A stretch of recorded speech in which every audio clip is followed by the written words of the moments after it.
Welcome to Look Like Me, an Erasmus Plus project funded by the European Commission.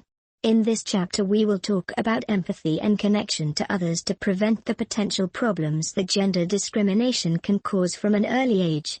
Empathy is a state of mind or feeling that one can feel the same as other people in terms of opinion, emotion, thought or argument.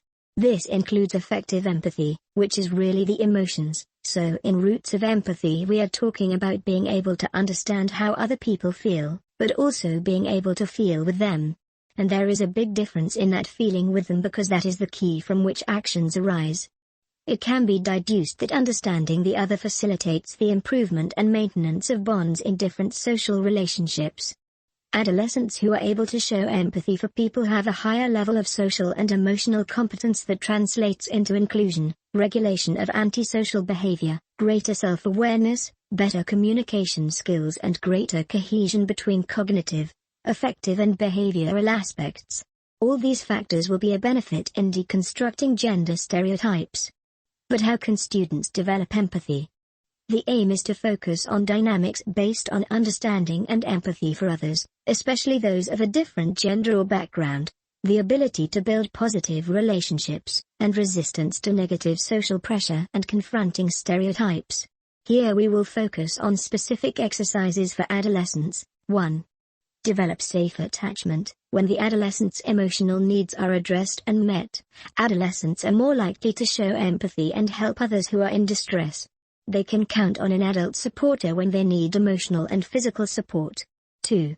Independent individuals. Treat them as individuals with a mind and interests of their own. Talk about their emotions and help them understand how feelings, desires and emotions can influence behavior. You can teach them to recognize and label their feelings, as well as those they have observed in others, by modeling verbal expression. 3. Model equality. Daily opportunities can be used to point out situations where gender equality or empathy is needed. For example, watching a film in which they can see scenes of gender stereotypes and using these situations to raise how the person may feel, recognizing opportunities where we can care about the emotional needs of others and exchanging ideas about different ways to help. 4. In other people's shoes. One way to develop empathy would be to help them discover what they have in common with other genders. These are just a few ways to teach empathy with the importance of gender equality in mind. As teachers, you can help them identify situations where they may have the opportunity to work directly with gender inequality, which allows them to begin to identify with those people and further strengthen their empathic development. That's all for this episode. Thanks for listening to Look Like Me podcast and stay tuned for our next chapters.